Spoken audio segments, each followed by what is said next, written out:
நேற்று அதிமுக எம்எல்ஏக்கள் 3 பேர் வந்து ராஜினாமா செஞ்சுட்டு தாவைக்கால போய் இணைஞ்சிருக்காங்க. தொடர்ந்து இன்னைக்கு வந்து அம்பாசமுத்திரம் தொகுதி எம்எல்ஏ தாவைக்கால இணைஞ்சிருக்காரு. ஆக்சுவலாக குதிரை பேரம், யானை பேரம், டைனோசர் பேரம் அப்படின்லாம் சொல்லி விமர்சனம் வருது. இது பேரம்ல உனக்கு என்ன தேவை? நான் போன தேர்தலில் இவ்வளோ செலவு பண்ணியிருக்கிறேன், அது கொடுத்துருங்க. அப்புறம் மறுபடியும் நீங்கள் தேர்தலில் நிற்கணும், ஓகே. அதுக்கு இவ்வளோ துட்டு தரணும், ஓகே. இதுக்கு பேர் வந்துட்டு என்னன்னா அவுட்ரைட் பர்ச்சேஸ். இன்னைக்கு ஒரு பேசியிருக்காரு, மக்களின் நலன் கருதி தான் அந்த இது இருந்து செஞ்சிருக்கேன். இந்த 17 நாளில் எங்கே பார்த்தாலும் பவர் கட்டு, இதற்குள்ளேயே 25 கொலைகள், பாலியல் வன்புணர்வுகள், அப்புறம் இன்னைக்கு விவசாயிகள் போராடுறாங்க. என்னத்தை அவங்க சால்வ் பண்ணாங்க? இதுக்கு மேலே இந்த கட்சியில் இருந்தாலும் சட்டமன்ற உறுப்பினர் பதவி இருக்குமா இருக்காதோ, கொறடா உத்தரவை தாண்டி அவங்களால இருக்க முடியாது. ஒரு டீலை பேசுறாங்க, தங்களை வித்துக்கிறாங்க. விஜய்க்கு என்ன தேவை? அவங்க ஒரு குறுக்கு வழி பார்க்குறாங்க. 10-13 பேரை நம்ம இந்த எழுத்துட்டோம் அப்படின்னா காங்கிரஸ் கட்சி கூட தேவையில்லை. தகுதி நீக்கம் நிலுவையில் இருக்கும்போது இவங்களுடைய ராஜினாமா வந்து ஏற்றது எப்படி? ஆமாம், சட்டப்படியான ஒரு கேள்வி அவர் கேட்குறாரு. ஆல்ரெடி உங்களுடைய பதவி வந்துட்டு சப்ஜெக்ட் டு ஏ டிசிஷன். அப்புறம் நீங்கள் எங்கே இருந்து நீங்கள் பண்ணுவீங்க? இன்னும் ஒரு 2 பேர் இன்றைக்கே சேர்த்து பண்ணுறதா இருந்தது, ஏன் தாமதிக்கிறாங்கன்னு தெரில. கேட்ட படம் தரலையோ? கிட்டத்தட்ட இன்னைக்கு வந்து 5 பேர், அதுக்கப்புறம் 15 பேர் வரைக்கும் வர வாய்ப்பு இருக்கு. வரட்டும், சேர்த்துக்கிட்டோம், பெரும்பான்மை காட்டுட்டோம். இதே மாதிரி டெல்லி நினச்சிது அப்படின்னோம்னா, உங்களது 10-15 பேர் இழுத்துட்டாங்க அப்படின்னோம்னா உங்களுடைய ஆட்சிக்கு வந்துடும். எல்லாம் 6 மாதத்துக்கு தானே உங்களுக்கு கேரண்டியாக இருக்குது. என்ன அசைன்மெண்ட் கொடுத்துருக்குறாங்க ஆதவ அர்ஜுனாக்கு? முதல்ல எவ்வளோ பேரை நம்ம கட்சியில் சேர்த்து இடைத்தேர்தல் நடந்துச்சு அப்படின்னோம்னா அவ்வளோ பேர் ஜெயிச்சிருவாங்க. பலம் உயர்ந்துட்ட உடனே நம்பிக்கையில்லா தீர்மானம் ஆட்சிக்கு விடும் அப்படின்ற பேச்சுக்கே இடம் இல்லை. பட் அதிமுகவுக்குள்ளேயே போயிட்டு இவங்க கோச்சிங் பண்ணுறாங்கன்னா, வேட்டையாடுறாங்க அப்படின்னோம்னா அப்போ அது என்ன அர்த்தம்? ஸோ அப்போ வேற ஒரு சக்தி உங்களுக்கு பின்னாடி இருந்து இயங்கிக்கிட்டு தான். தமிழ்மண் நேயர்களுக்கு வணக்கம். இன்று நம் நேர்காணலில் இணைந்திருப்பவர் மூத்த பத்திரிகையாளர் திரு ஐயநாதன் சார் அவர்கள். வணக்கம். வணக்கம். நேற்று அதிமுக எம்எல்ஏக்கள் 3 பேர் வந்து ராஜினாமா செஞ்சுட்டு தாவைக்கால போய் இணைஞ்சிருக்காங்க. அதுவும் வந்து சட்டமன்றத்தில் வந்து கீழே வந்து சபாநாயகர் அறையில் ராஜினாமா செஞ்சாங்க, மேலே போய் ஆதவ அர்ஜுனா அவர்களுடைய அறையில் சேர்ந்து தாவைக்கால இணைஞ்சிருக்காங்க. உடனே வந்து அவங்களுக்கு வந்து ஐடி கார்டெலாம், லாமினேட் பண்ண ஐடி கார்டெலாம் கொடுக்கப்பட்டிருக்கு. அதை தொடர்ந்து இன்னைக்கு வந்து அம்பாசமுத்திரம் தொகுதி எம்எல்ஏ அவர் வந்து எசகி சுப்பையா அவர் வந்து அதே போல் வந்து தன்னுடைய எம்எல்ஏ பதவியை ராஜினாமா செஞ்சுட்டு தாவைக்கால இணைஞ்சிருக்காரு. ஆக்சுவலாக குதிரை பேரம், யானை பேரம், டைனோசர் பேரம் அப்படின்லாம் சொல்லி விமர்சனம் வருது. எப்படி பார்க்குறீங்க இந்த சூழல்? இது பேரமில் அவுட்ரைட் பர்ச்சேஸ் அப்படின்னோம்னா உனக்கு என்ன தேவை? உடனே சொல்லுவாங்கல்ல, மாதிரி நான் போன தேர்தலில் இவ்வளோ செலவு பண்ணியிருக்கிறேன், அது கொடுத்துருங்க. அப்புறம் மறுபடியும் நீங்கள் தேர்தலில் நிற்கணும், ஓகே. அதுக்கு இவ்வளோ துட்டு தரணும், ஓகே. இதுக்கு பேர் வந்துட்டு என்னென்னா அவுட்ரைட் பர்ச்சேஸ். அது இந்த சட்டமன்ற உறுப்பினர்கள் எல்லாருமே இவங்க எப்படி முடிவெடுக்கலாம்? இவங்க ஒரு சின்னத்தில் ஒரு கட்சியில், அது ஒரு கொள்கை அடையாளத்தோடு நிற்கக்கூடிய ஒரு கட்சியோடு இவங்க வந்துட்டு தேர்தலில் போட்டிட்டாங்க, ஜெயித்தாங்க. ஆனால் அந்த மக்களுடைய எந்த விதமான விருப்பமும் இல்லாமல், அவங்களுடைய விருப்பத்தையே பெறாமல், தாங்கள் எடுத்த முடிவு தான் மக்கள் முடிவு அப்படின்னு சொல்லிட்டு இவங்க வந்துட்டு கட்சி மாறுறாங்க. பதவியை தூக்கி எறிஞ்சிட்டு கட்சி மாறுறாங்க. இது எப்படி வந்துட்டு ஏற்றுக்கொள்ள முடியும்? இன்னைக்கு பேசியிருக்காரு, மக்களின் நலன் கருதி தான் அந்த இது இருந்து செஞ்சிருக்கேன். இது வரைக்கும் இந்த 15 நாளில் 10ஆம் தேதி பதவி ஏற்றாரு, இன்னைக்கு 26ஆம் தேதி. இந்த 17 நாளில் எந்த மக்கள் நலத்திட்டம் நிறைவேறியிருக்கு? எங்கே பார்த்தாலும் பவர் கட்டு. சட்டம் ஒழுங்கு பிரச்சனையை பற்றி வாழ்க்கையே பேசினார் விஜய். அப்போ இப்போ சட்டம் ஒழுங்கு பிரச்சனை எப்படி இருக்குதுன்றதெல்லாம் தெரியும். இதற்குள்ளேயே 25 கொலைகள், 4 இரட்டை கொலைகள், அப்புறம் பாலியல் வன்புணர்வுகள், இப்படி சொல்லி ஏகப்பட்டது போய்கிட்டே இருக்குது. ரைட்டா? மின்சார கட்டணம் இல்லை, இதெல்லாம். அப்புறம் இன்றைக்கி விவசாயிகள் போராடுறாங்க. என்னத்தை அவங்க சால்வ் பண்ணாங்க? என்னத்தை மக்களுக்காக பண்ணிட்டாங்க? ஸோ இதெல்லாம் வந்துட்டு போய் மக்களை ஏமாற்ற நினைக்கிறாங்க, ஏமாத்துறாங்க, அவ்வளோதான். ரெண்டாவது விஷயம், இதுக்கு ஒரு மூல காரணம் என்ன அப்படின்னா, அதிமுகவினுடைய ஒரு பகுதி, சட்டமன்ற அதிமுக கட்சியினுடைய ஒரு பகுதி 25 பேர் விஜயை ஆதரிக்கிறாங்க. உடனே இவங்க என்ன பண்ணுறாங்க, அதுவே ஒரு சாக்கா வச்சுக்கிட்டு அவங்கள எல்லாரும் கட்சி பொறுப்புகளில் எதிர்த்து நீக்கிறார் எடப்பாடி பழனிசாமி. அவர் என்னன்னா, அவர் வந்துட்டு தன்னை நிலைநிறுத்தி கொள்ள எல்லாரையும் தூக்கி வெளில போடுறாரு. எல்லாரையும் வெளில போயிட்டவர்னா என்ன ஆகிடுது, அது அவங்களுக்கு ஈஸியாக போயிடுச்சு. இதுக்கு மேலே இந்த கட்சியில் இருந்தாலும், தொடர்ந்து நீடித்தாலும் சட்டமன்ற உறுப்பினர் பதவி இருக்குமா இருக்காதோ அப்படின்ற ஒரு முடிவுக்கு வந்துட்டாங்க. ஏன்னா கொறடா உத்தரவை தாண்டி அவங்களால இருக்க முடியாது அப்படின்னு சட்ட ரீதியாக பேசப்படுகிறது. இப்படிப்பட்ட சூழலில் அவங்க என்ன பண்ணுறாங்க, ஒரு டீலை பேசுகிறாங்க, முடிச்சிடுறாங்க, தங்களை விற்றுக்கிறாங்க, நடந்து முடிஞ்சு போச்சு. விஜய்க்கு என்ன தேவை? 107 பேர் தான், 5 பேர் காங்கிரஸ்காரங்க, மீதி 8 பேர் வந்துட்டு மற்றவங்க திமுக கூட்டணியில் இருக்கிறவங்களுடைய ஆதரவு. இது எவ்வளோ காலம் நீடிக்கும்? அதில் எப்படி ஒரு சுதந்திரமாக முடிவெடுக்க முடியும்? ஸோ உடனே அவங்க ஒரு குறுக்கு வழி பார்க்குறாங்க. ஒரு 10-13 பேரை நம்ம இந்தாண்ட இழுத்துட்டோம் அப்படின்னோம்னா காங்கிரஸ் கட்சி கூட தேவையில்லை, அப்படி வராங்க அவங்க. ஸோ அப்படி ஒரு சூழல் வந்துட்டதுக்கு பிற்பாடு என்ன ஆகுது, எல்லாமே வந்துட்டு வசதிக்கேற்ற அரசியல் தான். புரியுதுங்களா? சந்தர்ப்பவாதம்ன்றவே அதான் இது. ஸோ அந்த வசதியேற்ற அரசியல் கட கட கடன்னு வாங்கி போட்டாங்க. இப்போ ஒரு 4 பேர் வாங்கி போட்டிருக்காங்க. இன்னும் ஒரு 2 பேர் இன்றைக்கே சேர்த்து பண்ணுறதா இருந்தது. ஏன் தாமதிக்கிறாங்கன்னு தெரில. கேட்ட படம் தரலையோ என்னவோ தெரியல. அந்த மாதிரி ஒன்று நடக்குது. கிட்டத்தட்ட இன்னைக்கு வந்து 5 பேர், அதுக்கப்புறம் 15 பேர் வரைக்கும் வர வாய்ப்பு இருக்கு அப்படின்ற மாதிரி எல்லாம் வந்து செய்திகள்ல சொல்றாங்க. எல்லாம் ரைட்டு, வரட்டும், சேர்த்துக்கட்டும், பெரும்பான்மை காட்டட்டும். இதே மாதிரி உங்களுடைய எம்எல்ஏக்கடையும் 10-15 பேர் இழுத்துடலாம். விஜய் நினப்பில் வச்சுக்கோங்க. டெல்லி நினச்சிது அப்படின்னோம்னா, உங்களது 10-15 பேர் இழுத்துட்டாங்க அப்படின்னோம்னா உங்களுடைய ஆட்சிக்கு வந்துடும். எல்லாம் 6 மாதத்துக்கு தானே உங்களுக்கு கேரண்டியாக இருக்குது. மினிமம் கேரண்டி என்னது 6 மாதம்.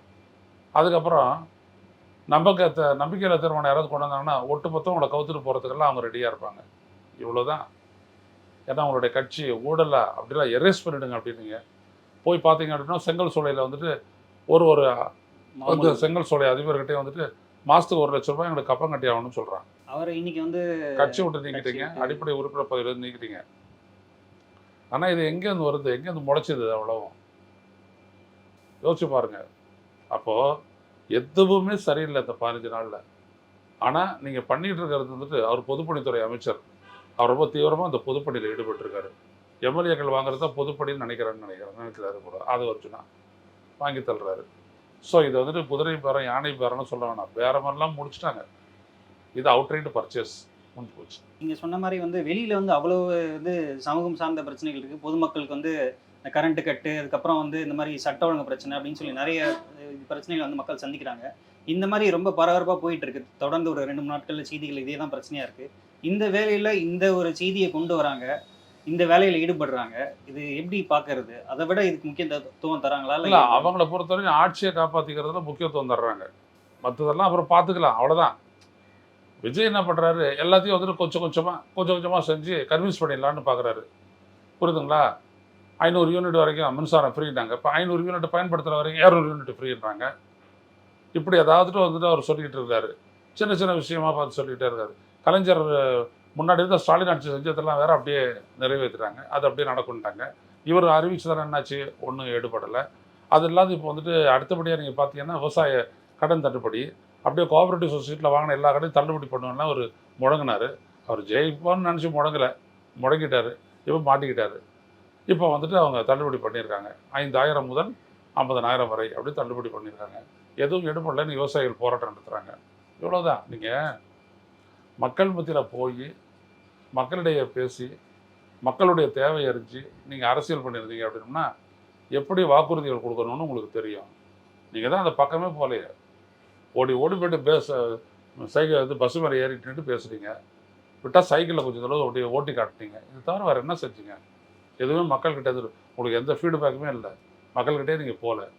ஆனால் உங்களுக்கு ஜெயிக்க வச்சு தான் சொல்லிக்கிட்டு நீங்களும் அப்படியே சும்மா இருமாந்து கொண்டாடிக்கிட்டு இருக்கிறீங்க. இவ்வளோதான். இவங்க இந்த மெஜாரிட்டியை பிடிக்கிறதுக்காக வந்து வெளியிலேருந்து ஆதரவு எம்எல்ஏக்களில் வந்து உள்ளே கொண்டு வரதுக்கு வந்து என்ன நோக்கம் சார்? ஏன்னா வந்து இப்போதைக்கு அந்த நோ கான்ஃபிடன்ஸ் மோஷன் போட்டாங்க. இன்னும் 6 மாதத்துக்கு எந்த பிரச்சனையும் இல்லை. அந்த மாதிரிலாம் இருக்குது. மு க ஸ்டாலின் அவர்கள் கூட வந்து சமீபமாக நடைபெற்ற திமுக இளைஞரணி ஆலோசனை குழுவில் வந்து இந்த ஆட்சி 5 ஆண்டுகள் வந்து நீடிக்காது அப்படின்ற மாதிரிலாம் சொல்லியிருக்காங்க. ஸோ உள்ள எதுவும் பிரச்சனை போயிட்டு இருக்கா? விசிகா இப்போ இடதுசாரிகள் அவங்க எதுவும் வந்து பிரச்சனை பண்ணுவாங்க நினச்சி இந்த மாதிரி பண்ணுறாங்களா? இல்லை இவங்களுக்கு வேறு ஏதாவது பிளான் வச்சுருக்காங்களா? ஏதாவது திட்டத்தை இப்போ என்ன அசைன்மெண்ட் கொடுத்துருக்குறாங்க ஆதவ அர்ஜுனாக்கு? நம்ம பார்க்கின்ற வரையில் என்ன தெரியுது? முதல்ல எவ்வளோ பேரை நம்ம கட்சியில் சேர்த்து இடைத்தேர்தல் கூடிய விரைவில் இந்த 6 மாதத்துக்குள்ளே இடைத்தேர்தல் அறிவிச்சிருவாங்க. இடைத்தேர்தல் நடந்துச்சு அப்படின்னோம்னா அவ்வளோ பேரும் ஜெயிச்சிருவாங்க. ஜெயிச்சிருவதோட நம்மளுடைய பலம் உயரும். பலம் உயர்ந்துட்ட உடனே நம்பிக்கையில்லா தீர்மானம் ஆட்சிக்கு விடும் அப்படின்ற பேச்சுக்கே இடம் இல்லை. அந்த நோக்கி அந்த இலக்கிய நோக்கி இவங்க போகிறாங்க ஃபஸ்ட்டு. ஆமாம், அதுதான். அதுக்கு பின்னாடி ஏதோ ஒரு பெரும் சக்தி வேலை செய்யுது. அது மட்டும் நல்லா தெரியுது. இந்த மாதிரி பண்ணுங்க, முடிக்கலாம் அப்படின்ட்டு. ஏன்னா இப்படி போட்டு அதிமுகவுக்குள்ளேயே போயிட்டு இவங்க கோச்சிங் பண்ணுறாங்கன்னா, வேட்டையாடுறாங்க அப்படின்னோம்னா அப்போ அது என்ன அர்த்தம்? ஸோ அப்போ வேற ஒரு சக்தி உங்களுக்கு பின்னாடி இருந்து இயங்கிக்கிட்டு தான் இருக்குது. அது நல்லா தெரியுது. அது ஃப்ரண்ட்டில் வந்துட்டு பார்த்தீங்க அப்படின்னோம்னா ஆதவ அர்ஜுனா நிற்கிறாரு. ஆக்சுவலாக ஜோதிமணி எம்பி அவங்க கூட ஒரு விஷயம் சொல்லியிருக்காங்க. அதாவது வந்து இந்தியாவிலேயே வந்து முதல்ல வந்து அந்த இந்திய ஜனநாயகத்தை வந்து பலவீனப்படுத்துறதுக்கும் காங்கிரஸை பலவீனப்படுத்துறதுக்கும் பாஜக கொண்டு வந்த ஒரு யுக்தி தான் வந்து குதிரை பேரம். அவங்க தான் வந்து பெரிய அளவில் பண்ணாங்க. தாவேக்கா நம்ம இப்போ ஆதரவு தெரிவிச்சிருந்தாலும் அவங்களோட எல்லா வழிமுறையும் வந்து நம்ம வந்து ஆதரவு தெரிவிக்கணும்னு அவசியம் இல்லை அப்படின்ற மாதிரி வந்து பாஜகவை மென்ஷன் பண்ணுறாங்க. இந்த மாதிரி ஜனநாயகத்துக்கு விரோதமாக பண்ணுறாங்க அப்படின்றதையும் மென்ஷன் பண்ணுறாங்க. இது எல்லாத்தையும் கனெக்ட் பண்ணி பார்க்குற இடத்துல இருக்கா இல்லை எப்படி சார்? பாஜக வந்துட்டு குதிரை பேரம் பண்ணாங்க, எம்எல்ஏக்களை மாற செஞ்சாங்க, ஆட்சியை கவுத்தாங்க. காங்கிரஸ் கட்சி என்ன பண்ணுச்சு? தேர்ந்தெடுக்கப்பட்ட ஆட்சி சட்டம் ஒழுங்கு சரியில்லை, அரசமைப்பு ரீதியான அமைப்பு அங்கே ஒழுங்காக வேலை செய்யற அப்படின்னு சொல்லி எவ்வளோ ஆட்சியை டிஸ்கஸ் பண்ணீங்க? அது என்னது அது? குதிரை பேரம் அப்படின்றது ரைட்டு, ஒத்துக்கிறோம். இங்கே பண்ணியிருக்கிறீங்களா? மக்களால் தேர்ந்தெடுக்கப்பட்ட அரசு எத்தனை முறை கவுத்துருவீங்க? தமிழ்நாட்டில் எத்தனை முறை நீங்கள் கவுத்துருக்கிறீங்க சொல்லுங்கள்? 75ல் கவுக்கலையா? 80ல் கவுக்கலையா? 90ல் கவுக்கலையா? எத்தனை முறை கவுத்துருக்குறீங்க?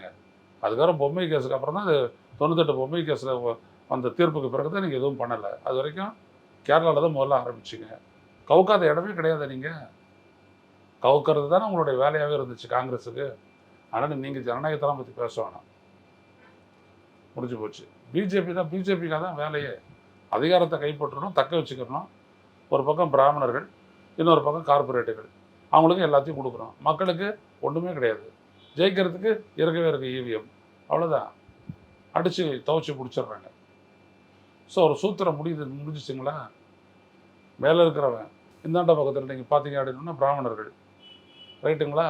அது இண்டஸ்ட்ரி, இது சோசியல் அப்பர் கம்யூனிட்டி, இவங்க இன்னும் பல அப்பர் கம்யூனிட்டிஸு, இவங்களுக்கு மட்டும் எக்கனாமிக்கலி வீக்கர் செக்ஷன் இடஒதுக்கீடு உட்பட எல்லாத்தையும் பண்ணிவிட்டு மற்றவங்களெல்லாம் அப்படியே விட்டுட்டு தேர்தல் வரும்போது இவிஎம் வச்சு செட் பண்ணி முடிச்சிட வேண்டியது. இப்போ பிடிச்சிட்டாங்க பெங்காலில் தேர்தல். எஸ்ஐஆர் நடவடிக்கையின் போது எவ்வளோ பேர் தூக்குனாங்க வாக்காளர் பட்டியல் இருந்துட்டு. ஃபாரினர்ஸ் அப்படின்னு கொச்சையாக அந்த நாட்டில் பிறந்து வளர்ந்த முஸ்லீம்களை பார்த்து சொல்கிறாரு ஃபாரினர்ஸ் அப்படின்றாரு இந்த நாட்டுடைய பிரதமர். அவர் என்ன சொல்கிறது? நம்ம இந்த நாடு மக்கள் அதெல்லாம் பற்றி கவலைப்படுறாங்களா? நம்மளோட பழகிட்டு இருக்கிறான், நம்மளோட பார்த்துட்டு இருக்கிறான், நம்மளோட சுதந்திர போராட்டத்தில் ஈடு கொடுத்தவன், ஈடு எட்ட தியாகம்லாம் செஞ்சவங்க, அவங்கள இந்த மாதிரி பண்ணுறவன்னு யாராவது கண்டுக்கிறாங்களா? நீதிமன்றம், உச்சநீதிமன்றமே கண்டுக்கலையா? இதை வச்சு நீங்கள் முடிச்சுட்டாங்க எல்லாத்தையுமே. புரியுதுங்களா? தமிழ்நாட்டில் பார்த்தீங்க அப்படின்னா சராசரியாக ஒவ்வொரு தொகுதி தாவேக்கா விடுற தொகுதியில் திமுக கிட்டேருந்து 30% ஓட்டு குறைஞ்சிருக்குன்னா ட்ரான்ஸ்ஃபர் ஆகிருக்குது. அண்ணா திமுக கிட்ட பார்த்தீங்கன்னா 30 to 50% ஓட்டு ட்ரான்ஸ்ஃபர் ஆகிருக்குது தாவேக்கா ஜெயிச்ச தொகுதிகளில். அது போதாம எம்எல்ஏக்களை வேற இப்போ ட்ரான்ஸ்ஃபர் பண்ணிக்கிட்டு இருக்காங்க. ஆமாம், இப்போ ட்ரான்ஸ்ஃபர் பண்ணிட்டு இருப்பாங்க. இது மணி ட்ரான்ஸ்ஃபரு, அது ஓட்டு ட்ரான்ஸ்ஃபரு, எல்லாம் ட்ரான்ஸ்ஃபர் தான். மெஜாரிட்டியை வந்து அடையணும் அப்படின்னு சொல்லி இவ்வளோ நோக்கத்தோடு வந்து ஒர்க் பண்ணிக்கிட்டு இருக்காங்க. அதாவது சமூகத்தில் வந்து இவ்வளோ பிரச்சனைகள் போயிட்டு இருந்தாலும், அதாவது இப்போ அடுத்து வந்து வர மாதங்களில் வந்து பட்ஜெட் கூட்டத்தொடர் வருது, ஆளுநர் உரை இதெல்லாம் வந்து வருது. அது போக வந்து இந்த பிஎம்ஸ்ரீ திட்டங்கள், பாஜக கொண்டு வர திட்டங்கள் அதெல்லாம் வேற பெண்டிங்கில் இருக்குது.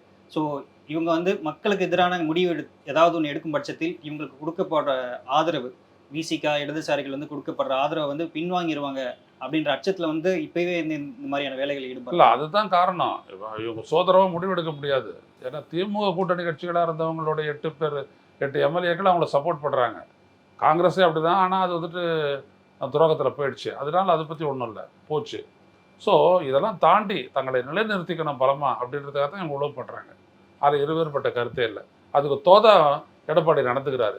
கட்சியை விட்டு அவர் தலைமைக்கு எதிராக பேசுகிறாங்கன்னா உடனே முரண்பட்டு அவங்களுடைய கட்சி பதவியெல்லாம் பறிக்கிறது, நிர்வாக பதவியெல்லாம் பறிக்கிறது, அவங்களுக்கு எதிரான ஆட்களை நியமனம் பண்ணுறது அப்படின்னு அவர் அவரால் முடிஞ்ச அளவு கட்சியை பலவீனப்படுத்துறாரு. நம்பிக்கை இல்லாத எம்எல்ஏக்கள் என்ன பண்ணுறாங்க? அவங்க பேரம் பேசுகிறாங்க, வித்துடுறாங்க, தங்களையும் விற்றுக்கிறாங்க, முடிஞ்சு போயிடுச்சு. புரியுதுங்களா? இது இவ்வளோதான்.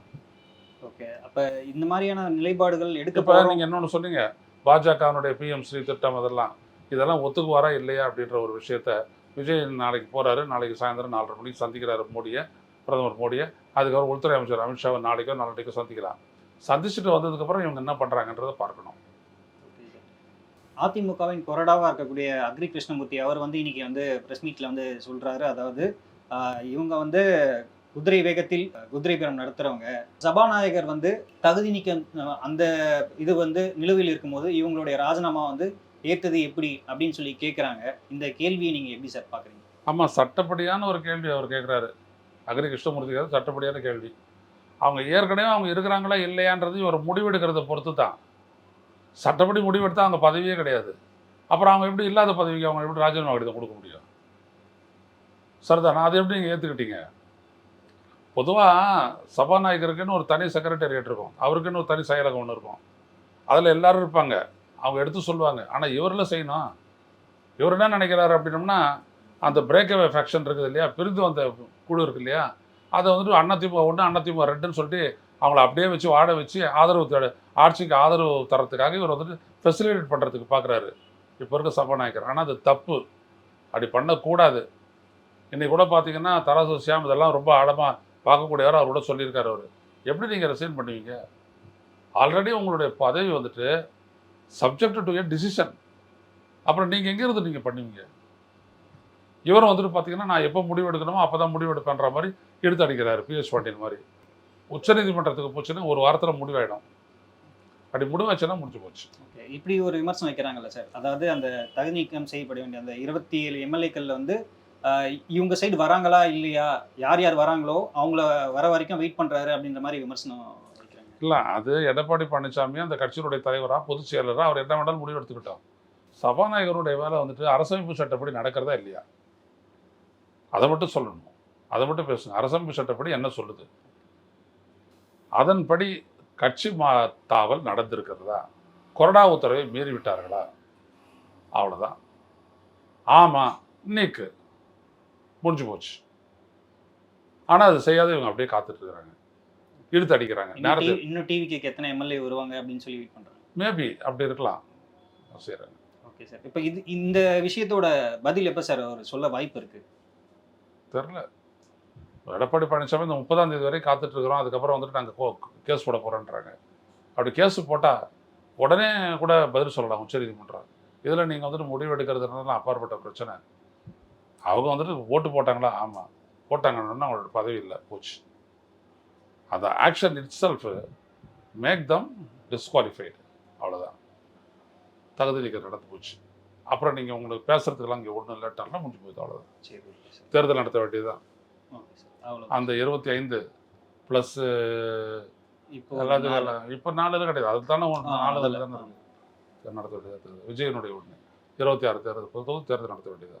உங்க நேரத்துக்கும் இந்த பதிலுக்கும் நன்றி சார்.